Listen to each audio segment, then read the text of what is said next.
Welcome back to the Frontline Fantasy Football Podcast. This is your host, Jason Cameron, and I'm here with my co-host, Jonathan Hauser. How's it going? Not too bad. We are not joined by Brandon and Austin Alessio. They both are choosing to do other Tools? things. Yeah. Sad. And that is the voice you're hearing right now is the producer of the Eisner, Seth Hansen. 4-0. He is indeed 4-0 in one of our leagues. He is actually talking this week, so congrats to that. Yeah. Only for a bit. Oh, and then you're going to quit? Yep. Oh, awesome. So, anything you guys want to talk about just offhand before we get to our fantasy topics? Seth? Jonathan? Oh, the U.S. won the President's Cup. You don't know what that is, but Golf? it's... Oh, nothing? You didn't want to talk about anything? Yep. Okay, so we're going to move on to news. Doug Martin, first game back tomorrow. Oh, by the way, today is Wednesday, October 4th. So tomorrow, the Buccaneers will play the Patriots for the Thursday night game, and Doug Martin will be back. So, awesome. what do you expect from Doug Martin? I don't expect much right off the bat. I mean, he just got back. I think he's going to be worked in slowly is how I figure it. It's still going to be. So I would assume a timeshare with Jaquiz Rogers for this week at least. You don't think he's going to start? I don't know. Not this week. How many fantasy points do you think he's going to get? I don't know, 6 maybe 7.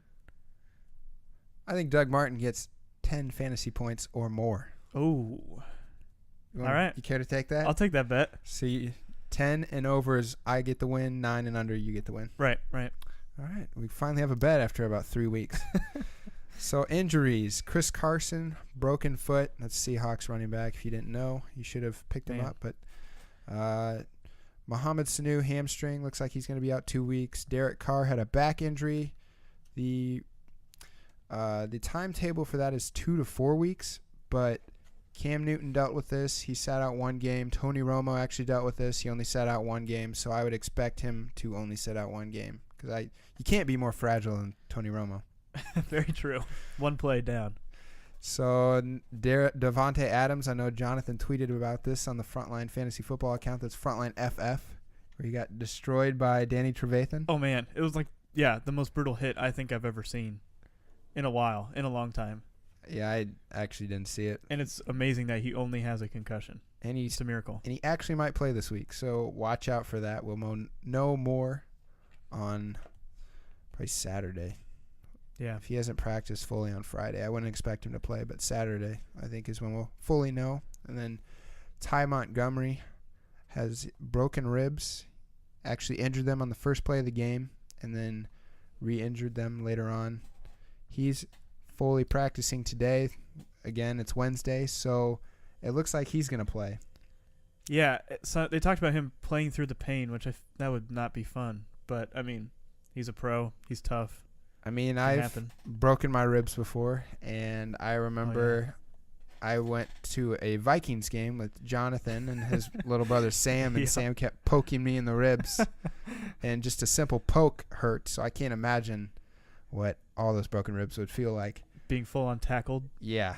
I can't imagine he would play the full game or get more than 6 carries before coming out. Right. I would not feel comfortable starting him at all in my lineup. I wouldn't feel comfortable starting any Packers players or Packers running backs currently because Ty Montgomery looks like he's going to play. Then Jamal Williams had a knee injury for the Packers last game. It looks like he's going to be back and going to play. And then you have Aaron Jones. So you're just going to have a running back by committee, which is not a situation you want to be in. Right, too crowded. And then the biggest injury from last week would be Dalvin Cook, torn ACL, out for the season. Oof. Seth, Vikings fan, what's the future look like for the Vikings? Man, I don't know. First, I guess you could argue that the Teddy Bridgewater injury is actually a good thing. The jury was out on Teddy. I know somebody who we both know who hated Teddy Bridgewater with a passion, so maybe him being out. Austin. Austin defends Teddy. Tim hates Bridgewater. Huh. But this is terrible because he looked so good in the first 3 weeks, and it's like, I mean, I know Latavius Murray's good, but Not that Not good. Dalvin Cook good. No. And he struggled behind a pretty good Raiders offensive line. So And our offensive line sucks. So yeah, well, look better than last year. Definitely better than last year. You can at least get somewhere, not getting hit in the backfield. Actually, theory, maybe they were the same as last year, just Adrian Peterson was so bad that it didn't matter. That's true. That's a good I point. can see it. Finally caught up to him. The Vikings just have some bad luck, honestly. Bridgewater, now Bradford, Cook. Yeah. Cook. Yeah. Is Bradford back? He could be back, but I would doubt it. If it is nice. This is the consummate optimist in me that Keenum's getting some serious reps. Like, should anything happen in games that actually matter? Right. And he hasn't looked. He's looked decent. He's you know? looked pretty good. Yeah. What are you watching? He's looked pretty good. He looked bad, No. then he looked really good, too Yeah. good, and then he came back down to He's earth. inconsistent, but he's not poopy all the time. This is. I mean, I feel like Diggs and Thielen didn't take as much of a dive as I figured Yes. they would have. So I mean, Thank you, Jonathan. they're just back to where they I were. gotcha. I mean, Diggs has been way overperforming. Thielen has been way overperforming. They're just kind of back to what they should be. Thanks, Oh hater. boy. Somebody's got to be a realist on this podcast, and I'm going to take on that role.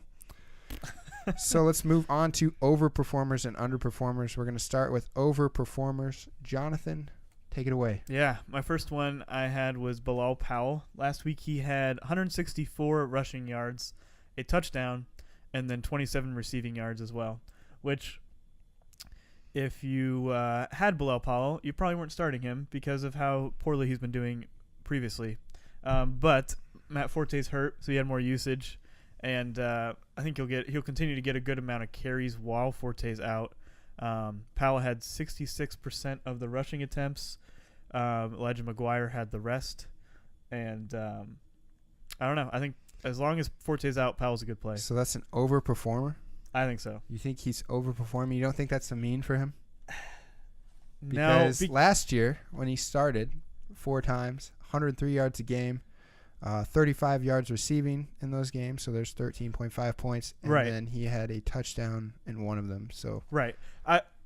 And then it just you're right. And he was really good at the end of the year. And then the Jets went back to this how they started by playing Forte, which and then was they play dumb. Powell again, Yeah. and he lights it up. Right. So maybe the Jets should have a little light bulb going off in their head saying, hey, maybe we should just keep starting Powell. So I think compared to the start of the year, this is an overperformance. I guess Todd Bowles really doesn't want to keep his job. Right.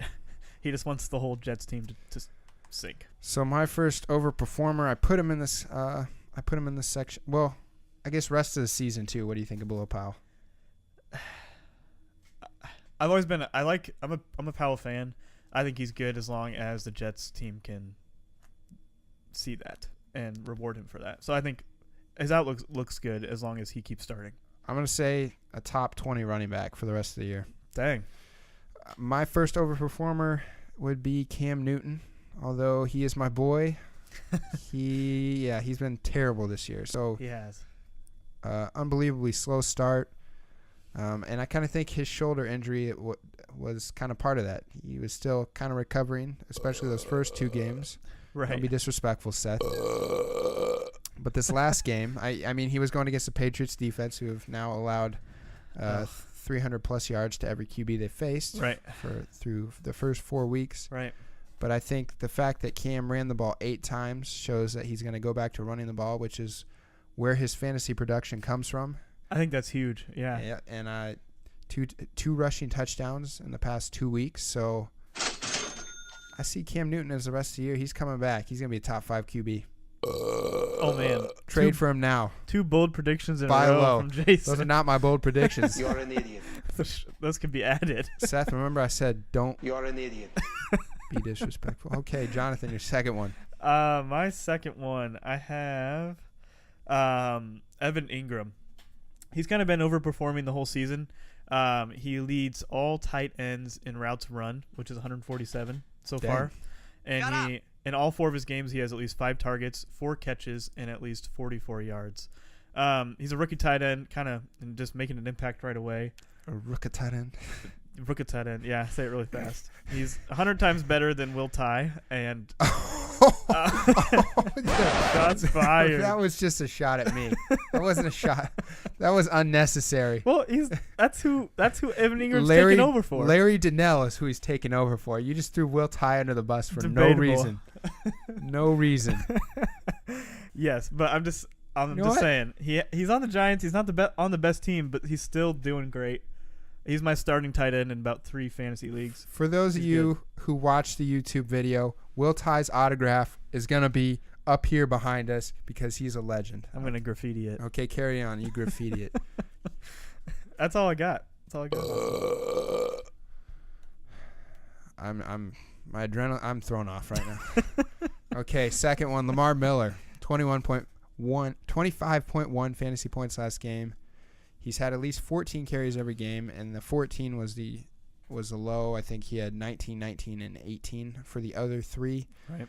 And the Texans' offense seems to be taking off behind Deshaun Watson. So he did overperform with 25.1, but going forward, last week we said we wanted to get rid of him. But I think with Deshaun Watson there, he's going to be a running back too the rest of the season. He's going to get a ton of carries. And I think that's something you want on your team. He's not going to – his ceiling or his floor is pretty high. It is. Being around 8 to 9 points. He's consistent in the fact that he usually gets upper single-digit points. He gets the yardage, not usually the touchdown is what usually happens. And he got 2 this last game. He gets the carries. Yeah, I know. I agree. I think Deshaun Watson, he just totally blows open that offense. Now the passing game works. I think that makes the running game work, Exactly. So I think that helps Miller a ton. The only thing I'm concerned about is still Deonta Foreman. He had 13 carries last week. But at the same time, Miller still had 19 carries. So that's still good volume, They're gonna, I don't run know. the ball. Yeah, I don't expect this from Miller every week. I think you still expect his usual 9 points, 10 points, something like that. But it's still good to see that he can blow up like this. And sticking to the Texans, did you have Will Fuller as one of yours? I didn't, but he'd be a good one to talk about. Oh, okay. Well, yeah, he just 2 touchdowns last game, but I think it was only on 3 catches. So he was kind of a flash in the pan last year.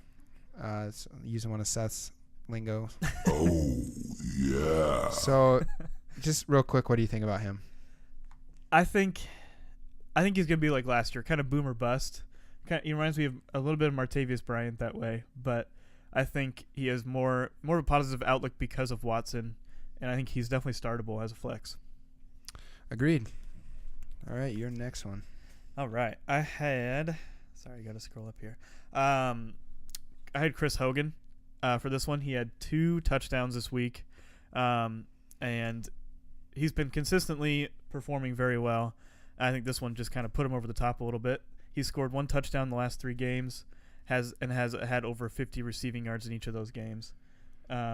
He's the number 3 receiver overall in fantasy, standard scoring. Right, and he's had the most targets in the red zone besides Larry Fitzgerald with 8.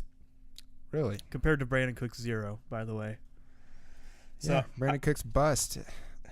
Yeah, seems to always be a bust. So I think we had a bet in bold prediction. No! Well, Seth owns it, so of course he's going to say no. No!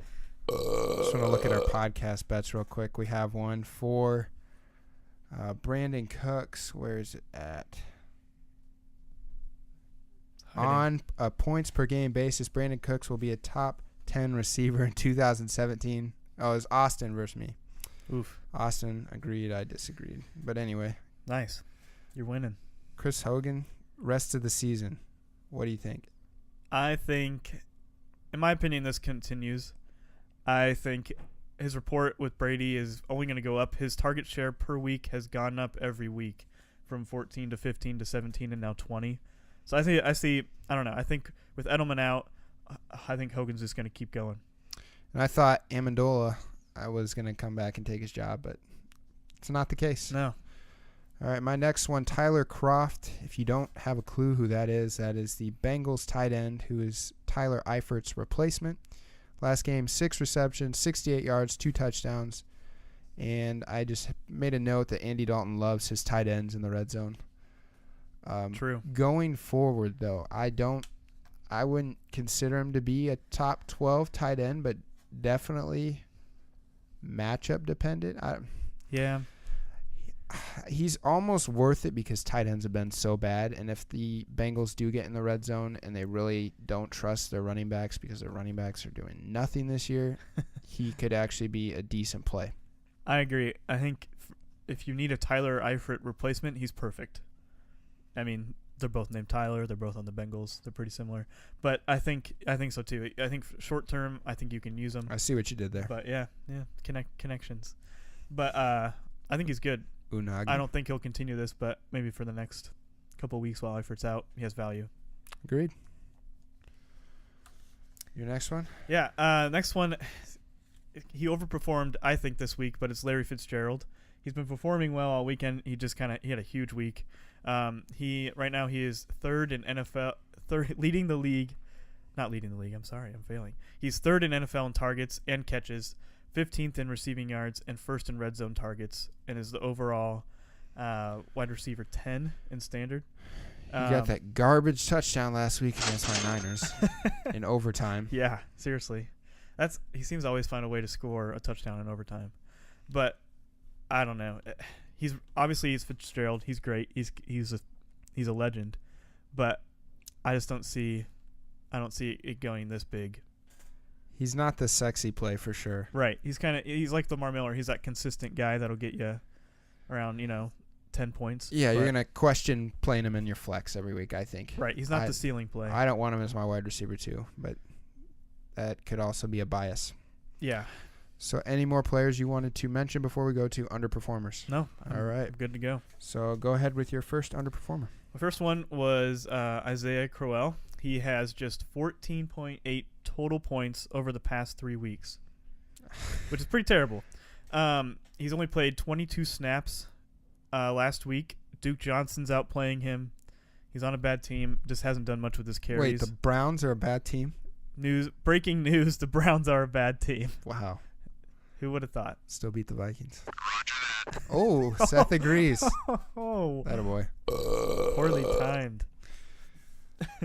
So going forward the rest of the season, well, I had a question about him on Twitter, actually. They asked if they would drop him for Latavius Murray, Wayne Gallman, or Aaron Jones from the Packers. Oof. I answered back. I wanted to know the person's roster before I said that because I didn't want to give up on him just yet. But I answered back. Right. He said he had like Derrick Henry and somebody else that I thought he should keep. So I ended up saying drop Isaiah Crowell for Latavius Murray. That's what I would have said too. The other two are not worth it, but Latavius Murray is automatically getting carries right now, and I think with Crowell and doing poorly, Duke Johnson rising, I think it's a good call. You're done with him? I'm done. All right.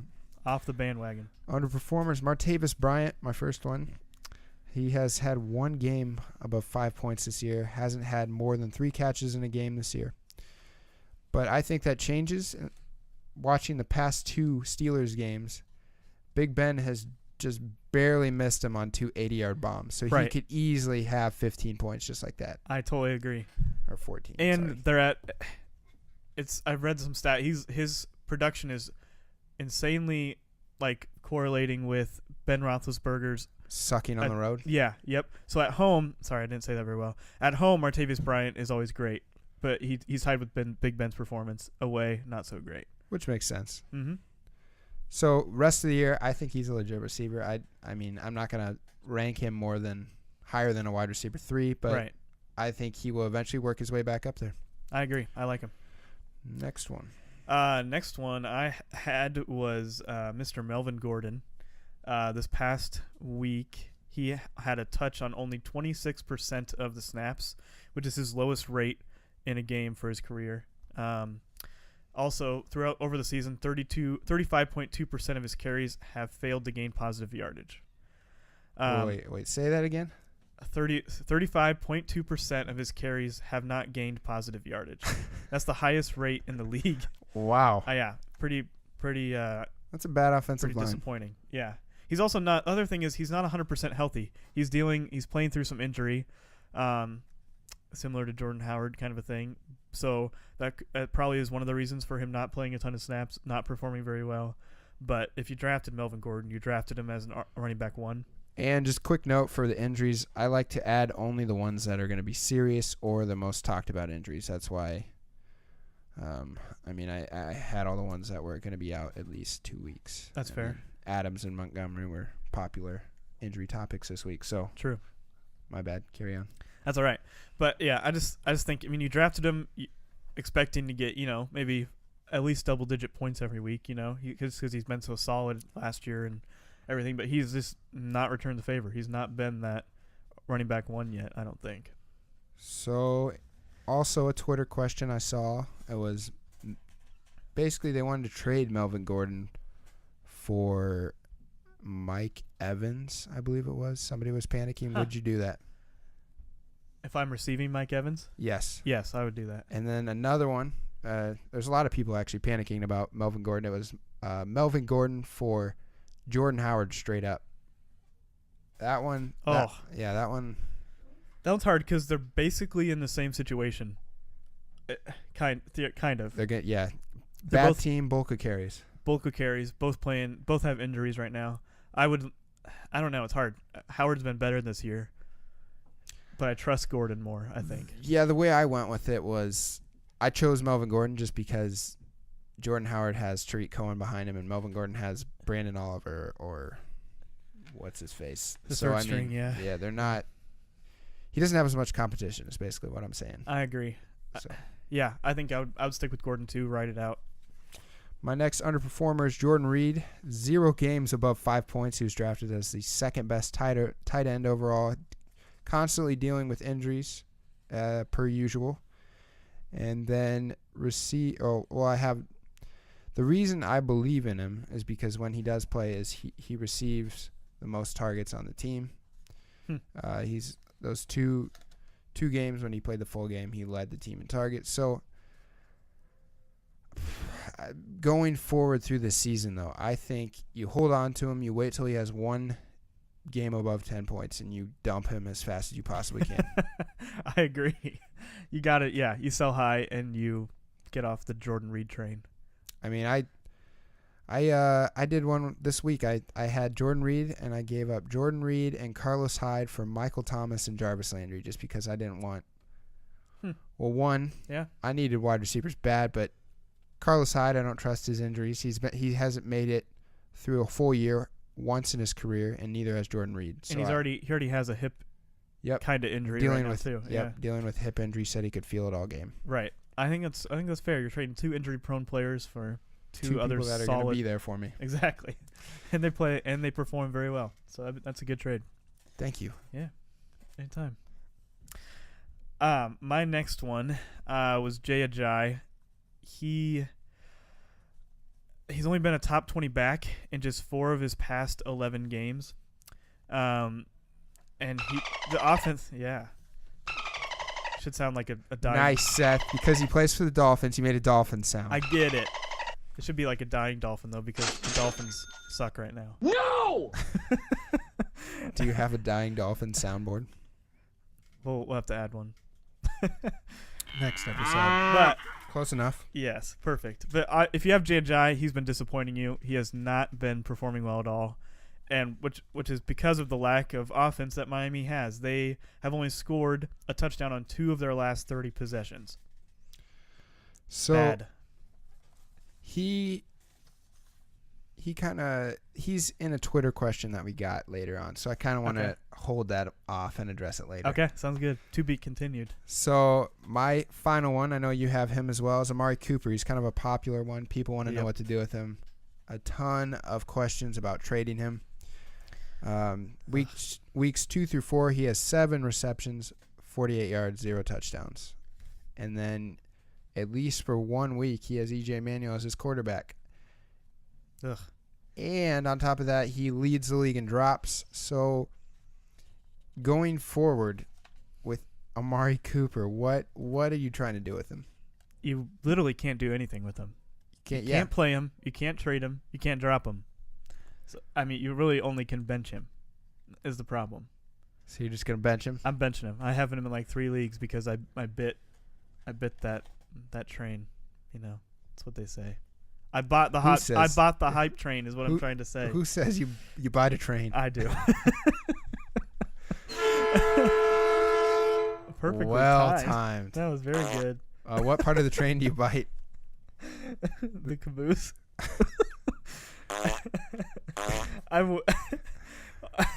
Sorry. Sick. I'm sorry. You're an idiot. I'll get this back on track. But yeah, Cooper right now he's graded. If you're gonna take anything from this podcast, it's that Jonathan bites the caboose. Okay. Yeah. Cooper. You're an idiot. Thanks, Seth.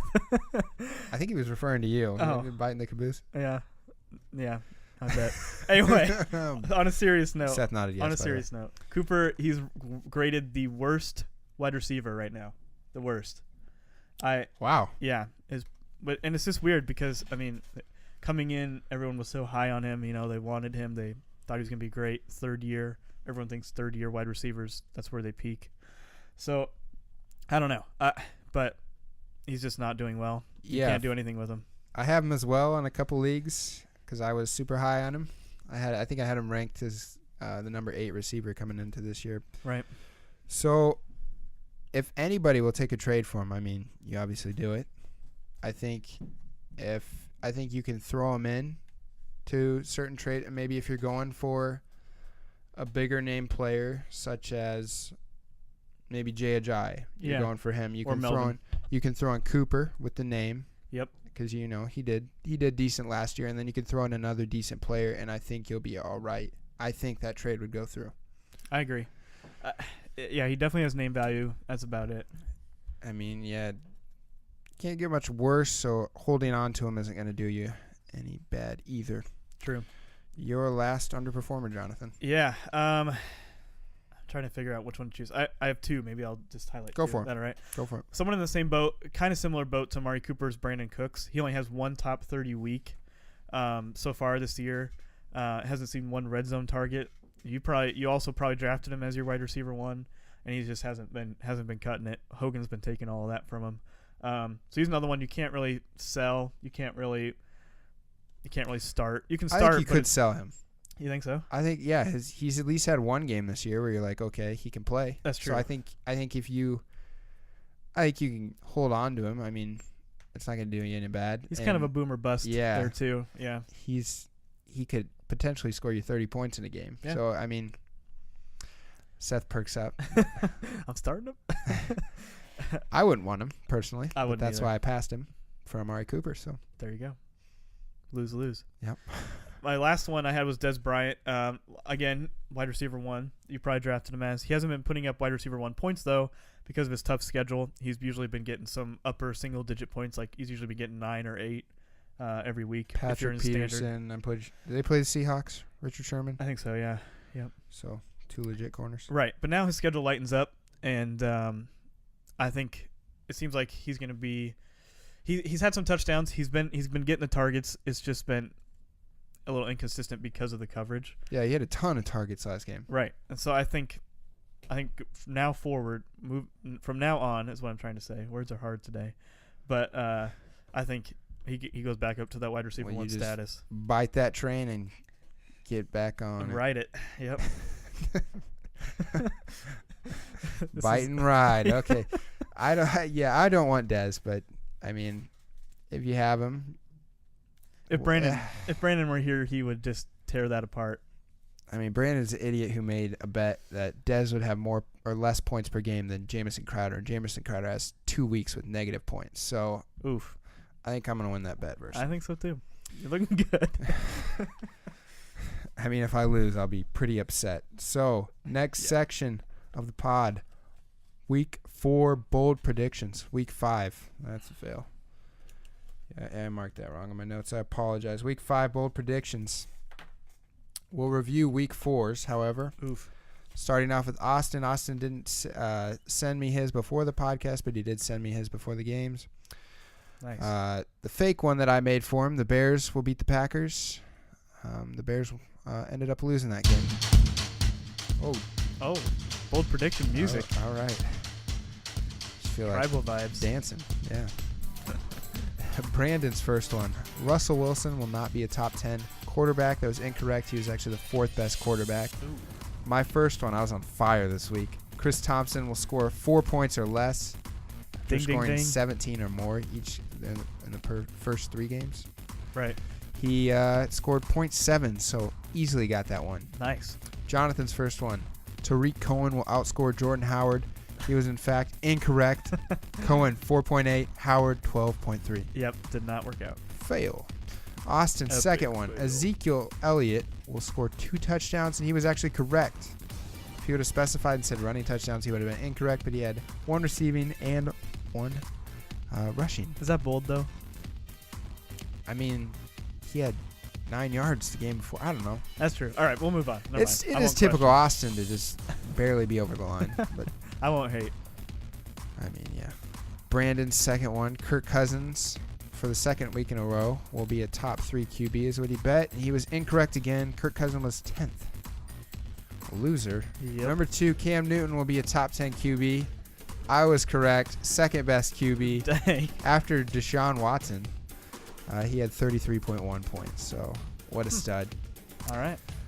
Number 2 for Jonathan. Mike Evans will be held under 60 yards receiving and 0 touchdowns. And he was again incorrect. Wrong. 5 receptions for 67 yards and 1 touchdown. So he didn't bone you once, he boned you twice. I was close on that yardage. I'll say that. Oh, 67. Can you remind me, is that more than 60? Yes. Yeah, it you were is. wrong. So Yeah. Okay. Thanks. Austin's third one. Marcus Mariota will be a top 5 quarterback. That was incorrect. He was the 16th best quarterback. Ouch. And then to finish it off, my third one, Stephon Diggs will not be a top 20 wide receiver, and I was correct. He was the 22nd best wide receiver, so cutting it kind of close. I was 3 for 3, humble brag. So let's move on Nice, to winner. this week's bold predictions. Jonathan, start us off. My first one is Devontae Parker. I predict he's going to finish inside the top 10 wide receivers this week. He's had 8 targets or more in each game so far, and he has the most target share. A yardage. What was it? He has 37.5% of the receiving yardage in Miami. So I think I say good things for Devontae Parker. He's got to have this week. all that in the 4th quarter. Yep, garbage time. That's where most of his production came from That's last week. true. That's true. And they got blown out. My first one, Austin Safarian Jenkins will be a top 8 tight end. Oof. I'll talk a little bit more about him in one of our upcoming segments, but he's gonna be the real deal this week. Sounds good. Brandon's first one. Gotta pull it up. Isaiah Crowell will score 15 or more points this week. Oh man. Could have been a bold prediction at 5 points. That's pretty bold. Yeah, 5 points. Good luck with that one, Brandon. Jonathan, your second one. My second one is about Deshaun Watson. I predict he's going to be outside the top 10 quarterbacks this week. So a little bit more of a downfall for Watson. I mean, you're gonna call out Austin for not being bold. You know, okay, man, top 15? Is that bolder? I'll take top 15. Okay, all right, top 15. My second one, Duke Johnson will score more fantasy points this week than Deshaun Kaiser, playing the Jets. Okay.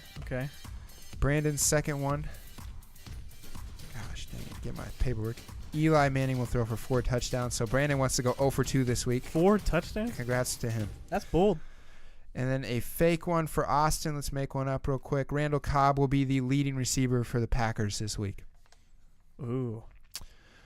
Now we can move on to our section, or our segment called Bye Bye. As you guessed it, probably. It's best bye week fill-ins since this is the first bye week of the season. Well, technically the first bye week. I know the Buccaneers and the Dolphins had a bye week, True. week 1, but I'm not going to count that. Forced by. So let's start off with quarterbacks. My first quarterback is Eli Manning versus the Chargers. Since OBJ has been back, that's Odell Beckham Jr., Eli has scored 22.6 and 27.6 fantasy points, so makes a huge difference for whatever reason. It's like Odell Beckham Jr. is good or something. Weird. And then my second quarterback, I have Ben Roethlisberger. I didn't even write any notes. He's just at home versus the Jaguars. The home road split is real with Ben. Yep, you start Big Ben at home. Let's move on to running backs. Jonathan, go ahead. Running backs, I had Duke Johnson Jr. He may be owned depending on your league size, but other leagues, at least that I'm in, he is still a free agent. But he's heavily involved in the pass game. He's getting lots of work. Definitely a good bye week fill-in if you have. So I had somebody anyone like text that. me, a friend. He actually he has a question coming up on this podcast, but Nice. he asked James White or Duke Johnson. Ooh, I'll let you answer, and then I'll tell you which way I went. I go Duke Johnson just because I think there's too many mouths to feed still in New England. It's hard to bet on who's going to go off. Is it Dion Lewis? Is it Gillislee? That kind of a thing. I think Duke Johnson has more defined role, if that makes sense. I agree. That's what I said. Duke Johnson. Nice. I think he's going to do big things, obviously, with my bold predictions. My first one for running backs, this is kind of in deeper leagues. Robert Turbin versus the 49ers. He's playing this week, so not a tough defense. Last week he had, I believe, 3 goal line carries in a row, so he's going to get the goal line work. And he's the more explosive back, even though, I mean, he's not that explosive, but he's more explosive than a 34-year-old Frank Gore. Right. So just a deeper league ad. I think it's a good one. For running backs, obviously Latavius Murray I think is a good one, but he's probably got picked up in waivers today. So deeper leagues, I would say Ravens running backs are kind of one that you are probably free agents. There's Alex Collin and Javarius Allen. Who do you want of those two? I would go Javarius Allen just because we've seen more of him. We've seen what he can do. He's kind of the more proven back right now. I'm going the other way. Really? Yeah, Alex Collins. All right. I think he's going to get the goal line work. Okay. You want to make a bet? Sure. Let's Alex do it. Collins will have more fantasy points than Javarius Allen? Let's make it. It's All right. happening. Done. My next one is Thomas Rawls versus the Rams. I know Eddie Lacy was probably a popular pickup this week just because he actually started last week, which I was kind of shocked because Yeah. Chris Carson's been way better than him. But I think it's going to be a running back by committee for the Seahawks. I think you could even see some of McKissick, I believe his name is. He looked good too. But Thomas good. Rawls won the job last year. I think he can win it back as long as he stays healthy. I agree. I think one other thing to note, the snaps that Lacy was in, at least like in the first 3 quarters, it was always a play action. They never actually handed the ball off to him. It was always a scramble after that Wilson did and threw it out there. Interesting. So something to note as well. Any more RBs for you? That's all I got for RBs. All right, wide receivers. My first one I had was John Brown. He was back last week from his sickle cell, and he's had a couple. I think he's had maybe another injury as well. But he had 3 catches for 47 yards. And I just think, I don't know. I think if you need someone, he's a free agent. He's there. He has potential. He has a ceiling. I think he's a good one. Becoming Superman over there. Yeah, Seth's got me all in the superhero mood right so now. epic. Had to do a Superman pose. I had John Brown as well. He had 3 receptions, 47 yards last week, which isn't great, but he No. also caused at least 2 pass interference calls, and those are on 30 plus yard throws. Right. So he's so quick that he just easily could burns add more. people. It's Yeah. kind of the Brandon Cooks thing. You get by Yeah. people, you get pass interference. And he also had a touchdown called incomplete at the end of the game, and I thought he was in. Dang. As a 49ers fan, I thought he was in. That would have won the game in regulation. But I didn't see that. yeah, his toe was pretty close to the line. They called it incomplete. If you go back and look at it, I think it was a touchdown, but they stuck with the ruling on the field. So he easily could have had, 60 more yards and a touchdown. So Right. big game for him. I guess I'll go on to Jaron Brown. Oh, the other Brown. The other Brown on the Cardinals. By the way, they're both playing the Eagles this week. He had 12 targets last week, so led the team, 8 receptions, 105 yards. Palmer's looking for him.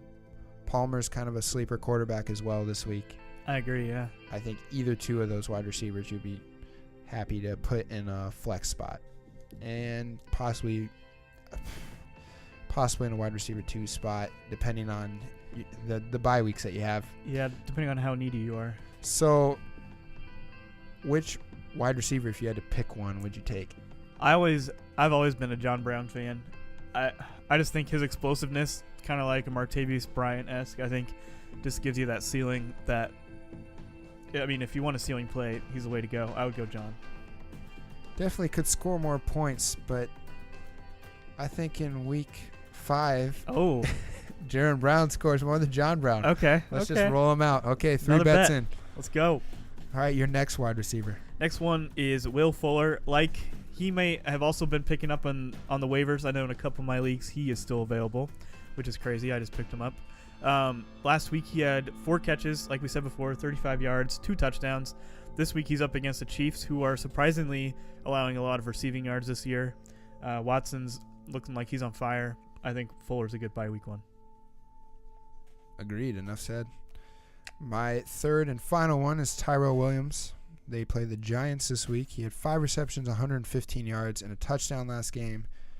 Had at least 4 receptions in every game. Had at least 5 points in in 3 out of his 4 games. That's standard scoring. So consistent with the possibility to break out. So I mean, right. The floor, it's not super high, but 5 points. I mean, that's not terrible. I agree. I think it's at the end of this, and at the end of last year, everyone was like super high on Tyler Williams.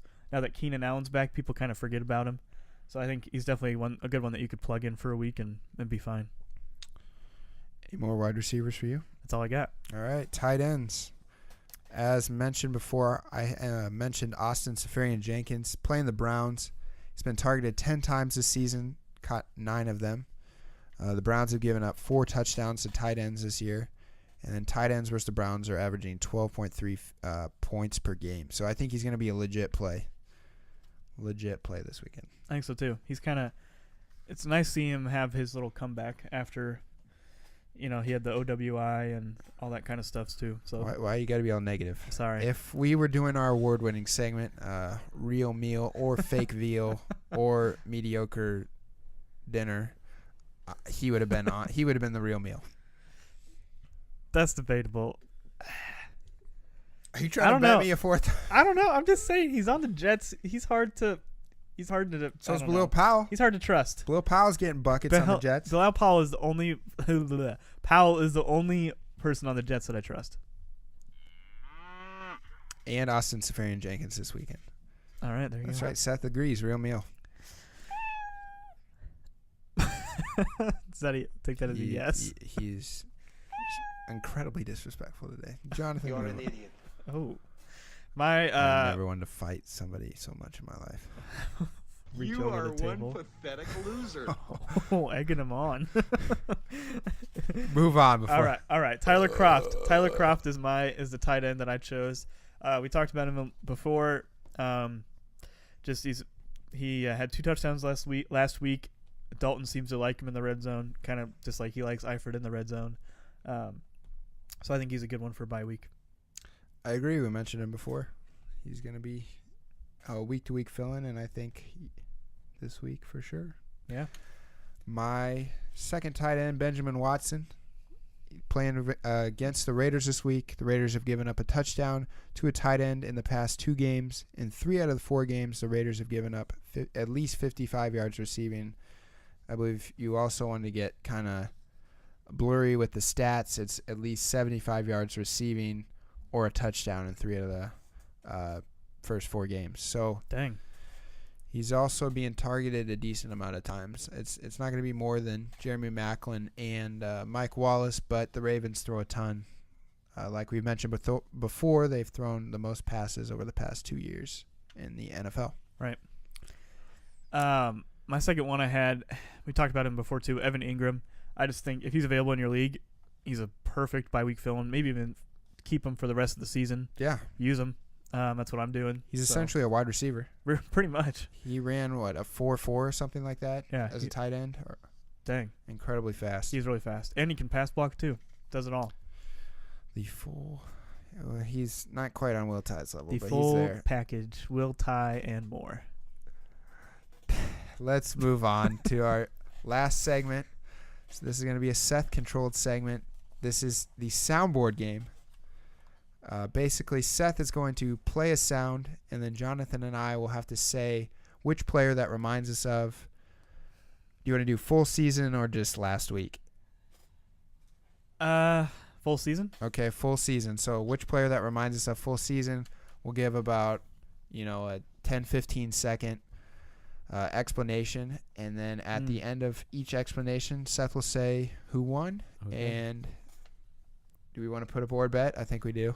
Yeah, you do. Let's do it. Okay. I won last week. We'll keep the streak going. Okay. Oh, Here we go. shots fired. Are you ready? This is the first sound. Wait, who's going? I'll go first. All right. Here you go. Confident. The cha-ching. Oh, okay. I got it. I think of Kareem Hunt. I don't think you could do this segment and not talk about Kareem Hunt. He's currently the running back 1 overall. He's straight cash money. If you drafted him in the lower rounds of your draft, you literally cashed in on an awesome running back 1 right there. When I think Ching, I think somebody that's scored a touchdown in every single game this year. And that's not Kareem Hunt. You know who scored a touchdown in every single game this year? Seth, I'll tell you. That's Leonard Fournette. The dude is an animal. He gets a ton of carries for the Jaguars. A ton, Seth. A ton. And he also receives passes out of the backfield. He actually caught a touchdown last game. He's the real deal. He's the real meal. But does he have over 100 yards from scrimmage? He has a touchdown in every game. Touchdown, Seth. I'm going to give the point to Jason for uncomfortable eye contact. Okay, here is the second sound. Do you want to go first on this one, Jason? Yeah, I'll go first. Record scratch. Give you like a hold up. I mean, Yeah. I think the obvious one is Amari Cooper. You drafted him super high, and he hasn't been producing. Like I said, in weeks 2 through 4, 7 receptions, 48 yards. When you look at that, you're thinking, what? Because he should be a top receiver, and he's clearly not. Okay. I automatically think LaShawn McCoy, just because he hasn't had a week where he's been a running back 1 since week 1, and he just has looked like he struggled, just hasn't looked very good, hasn't looked like the LaShawn McCoy of old, and I don't know. It's definitely been frustrating. I'm also going to bring back the uncomfortable eye contact because that won me a point. Oh, you're just looking at me? Okay. Well, point, Jonathan. You Boom. Weirdo. Okay. Okay, here we go. Here is number 3. Your turn, Jonathan. All right. Ooh, already used Fournette. Ooh. I would say We're going to do best out of 5, by the way. best out of 5. Okay, I would say Chris Hogan. He had 2 touchdowns last week. He has, like I said, he's been consistently getting more target shares. He just seems to always find a way to score and seems to be Brady's top target when it comes to red zone. He has the second most red zone targets with 8 so far. Ooh, look at those stats. He says Chris Hogan, but I'm going to one-up you. I think Tom Brady. Ooh. Throwing for touchdowns. A ton of touchdowns this year. He's been a legit quarterback 1. I believe he is the number 1 fantasy player so far this year, scoring a total of 97.3 fantasy points. Actually, I think that's less than Todd Gurley. He's had Both on my team. a humble brag. Not so humble brag. Oh, yeah. Week 2, 3 touchdowns. Week 3, 5 touchdowns. Last week, 2 touchdowns. Tom Brady. Enough said. Name of my fantasy team. All right. Point, Jason. That a boy. That was a good one. Okay. I know it was. That's why I said it. Can I remove points from you? Because I would. Nope, that's not part of the Tool. rules. Say here. Okay, here No is removing. sound Humble. clip number 4. Is this No! is this me or No! think No! it's you. No! So no. I think I'm gonna go another quarterback, and that's Cam Newton, because that's what I've been thinking throughout this whole entire year. No, this can't be happening to me. Why the heck is he not scoring any points? He's been absolutely terrible up until last week when he played the Patriots. Terrible defense. I've been thinking no, but now he's starting to change my mind to a yes. Ooh, good ending. No. You can beat it. Come on. I would say that was exactly what I thought when I saw Dalvin Cook go down. There you go. Oh, play into There it. you go. No, I'm serious. Like Hitting freaking me Dalvin right Cook. in the field. I know. Dalvin Cook has just had like a super impressive rookie career. He's just been on fire. I didn't stand a chance. You just had to say Dalvin Cook. It's very true. And I don't know. It's just like it's really disappointing to see him go down, lose that season, and then now he's gonna have to battle back from an ACL tear. Yeah, It's it's always just- hard when you come back from that. Yeah, seriously, it's This not is automatic. like fantasy improv. This is a good segment, Jason. Thanks, Seth. Unlike your other terrible ones. Ooh, Name 7 Point terrible Jonathan. segments I've had. yes. Yeah, Okay, you so can't do what? Okay. Oh man, I gotta get tricky with the last one. Let's do. You are a huge nerd. Huge nerd. That's a hard one. This is Jonathan's That's what she first. said.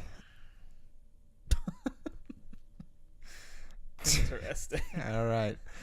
Now you made me lose You my are train of a huge thought. Yeah, I was going to say play the sound again. Okay. Trying to think of nerds. You are a huge nerd. I'll say. I'm kind of thinking Todd Gurley. I just think for all the nerds. Insulting the man's best player. Nah, I think I'm not gonna insult Todd Gurley. I'm thinking I'm gonna insult the people that doubted him. I think nerds, the fantasy nerds, I think have been down on Todd Gurley just from his year last year. I was even down on him. I'm kind of insulting myself here, but I just think everyone doubted Todd Gurley. Didn't think he'd be able to. They thought he had that one impressive rookie year and then he was done. But he's shown those haters wrong, and he's been huge this year. Had over in 2 games, he's already had over 100 yards, and he's been racking up the touchdowns. He looks really good. I think I'm going to go a different way with it. But I think huge nerd, I think somebody that's coming from a big-time college that's known for their education, and that's Christian McCaffrey from Stanford. I think everybody thought he was going to be a stud coming in. Thought he was going to get a ton of work. He has 0 touchdowns so far. He has had 1 double-digit game, and that's 11.7 points in standard. He's a huge nerd. I think if we want to go Jonathan's direction, the nerds of fantasy football said he was going to be a stud this year, and he clearly has not been. True. Okay, because I like this segment so much, we're gonna do one more. Oh, tie. so tie. Yeah. Tiebreaker. Tiebreaker. Okay, this is a good one. I'm gonna be interested. What do you guys do with this one? Here you go. The sound he used to describe me earlier. So the kitty sound, Mm-hmm. basically somebody who has not played well. I would say that would be Marshawn Lynch. You come into this year a highly rated running back, somebody that's known for just bruising through people, usually leads the league in yards after contact, and he clearly does not this year. This year he's been a kitten. People have been tackling him before he's making it past the line. He's been unimpressive. You don't want to play him this year. Marshawn Lynch is a kid. Well said. Okay. Rebuttal. My rebuttal is in the form of Terrell Pryor. He has looked pretty terrible this year. This past game, he actually he backed out of a catch because he was scared of getting hit. There were 3 guys around him. He could have caught it. It was easily catchable. Went right through his hands because he could see them. I just think if you're scared of being hit, I don't know. I think that makes you a pussycat right there. And I don't know. I don't see the hype. He's been another disappointment this year. Ooh.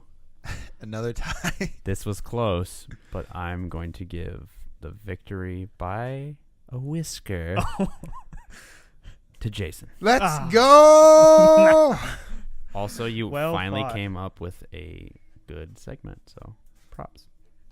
Let's go. So I maybe didn't even beat you. I just had a good segment. Yeah, legitimately award-winning here. I think Real Meal a little bit better, but Okay. interesting segment to say the least. Let's move on to our last segment. Thank you. Great job, by the way, Seth. Great sounds. Yeah, that was good. Thank you. I do try sometimes. I was thoroughly impressed. Yeah. So let's get to our listener questions. We have 2 today. First one from Ahurst07. That's AHURST07. He said, What should fantasy owners do with Kyle Rudolph? Keep him or try and find somebody else? The potential is so high. I think you have to keep him just because when Sam Bradford comes back, he targets Kyle Rudolph like crazy. But Yeah. you definitely need to find another legit option. Yeah, if I had him, I would not be starting him right now. I think, yeah. I've read some stats saying he has been, for most of his snaps that he's been on the field, he's been blocking more than actually running a route. So I don't have confidence starting him right now, but once Bradford or Bridgewater comes back, yes. So, final verdict, just hold on to him. Hold, yeah. Weather the storm. Bench. Our second question is from Nick Winker at NWINK22. You are in your ball-free shorts. Look like mother effing John Stockton. Oh, gosh. How worried should I be about Jay Ajayi's slow start, and should I start him this week? I'll take over for this one. I think yes, you start him, but you don't feel good about it. You have Jay Ajayi, you have a running back 1. I think you gotta keep playing him. You probably don't have anyone better than him. I think you gotta ride it out, see what happens. Yeah, you have to start him. Ride that caboose. His bite that caboose. You mean Bite and ride. You have to start him. You drafted him high. His trade value is nothing. Yeah. Or it's not. You're not going to get what he's worth. They're going to give him the volume. They're eventually going to start scoring. Yeah, the offense will start clicking. I think Cutler just off to a slow start. I have him ranked this week as my number 11 running backs on frontlinefantasyfootball.com. So I really don't think it's going to be that big of a drop off. That is the week 5 show. So you should check us out on Twitter, FrontlineFF. That's where we answer most of our questions. Also release some nice memes after players get injured. Yeah, all the good gifts. Check out our website, frontlinefantasyfootball.com. That's where Jonathan releases his blogs. Our rankings are there. Brandon starts and sits. Austin's DFS. And where Seth will put the podcast, and our videos are also on there. Everything's on there. Check it out. We are also on, not SoundCloud anymore. We're also on YouTube, iTunes, and Google Play. There you go. I got it right this week. So we just want to thank you guys for watching our video or listening to the podcast. Until next time.